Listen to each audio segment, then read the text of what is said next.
C'est très important d'apporter des fleurs à nos morts.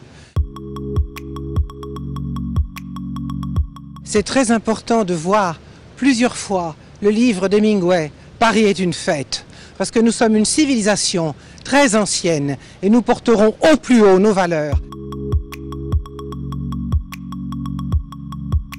Et nous fraterniserons avec 5 millions de musulmans qui exercent leur religion librement et gentiment, et nous nous battrons contre les 10 000 barbares qui tuent, soi-disant au nom d'Allah.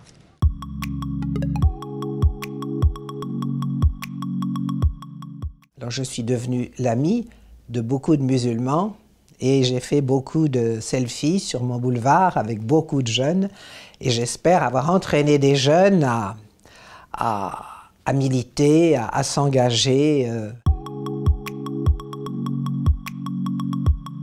J'ai été très contente de voir se lever MeToo, balance ton porc, c'est pas élégant, balance ton porc, n'est-ce pas? Mais le viol, est-ce que c'est élégant?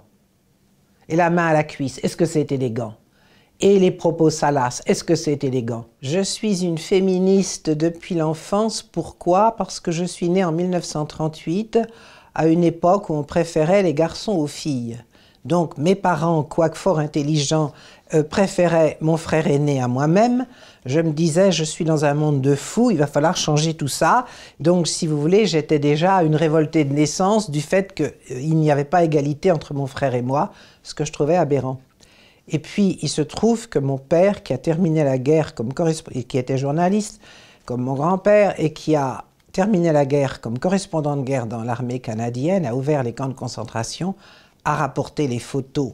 Il avait une grande enveloppe dans les mains et il dit à ma mère, il ne faut pas que les enfants voient ça. Donc dès qu'il a eu le dos tourné, j'ai fouillé son bureau. Je suis tombée sur les photos de l'abomination et j'en suis émue encore quand j'y pense. Et j'ai décidé que j'allais consacrer ma vie à aimer mon prochain, par contraste avec ce que je voyais, que l'homme est un loup pour l'homme.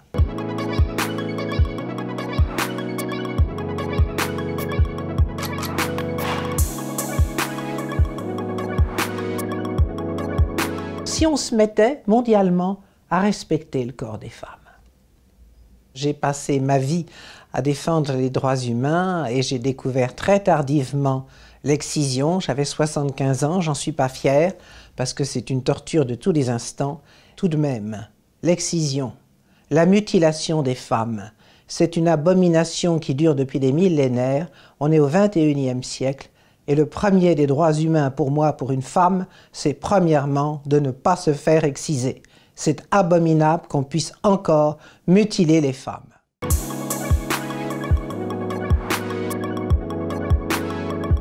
Ah, je suis optimiste de tempérament. Toujours. Je suis dans l'espérance que le monde va changer plutôt en bien qu'en mal, même si le mal se porte très bien. Je dis toujours, je n'ai qu'un Dieu, la liberté. Nous avons atteint en droit, pas dans la vraie vie, hein. Les femmes sont toujours payées 30% de moins que les hommes. Il y a du progrès encore à faire. Mais alors, côté fraternité, depuis 1848 que c'est sur nos murs, je cherche où elle est la fraternité. Et je pense qu'effectivement, c'est notre avenir, la fraternité. L'autre, le différent, c'est notre plus grande richesse.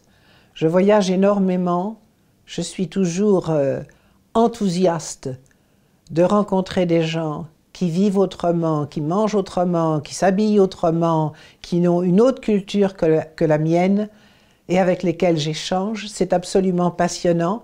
Nous avons beaucoup à apprendre les uns des autres. Je n'arrive pas à comprendre qu'on puisse avoir peur de l'autre.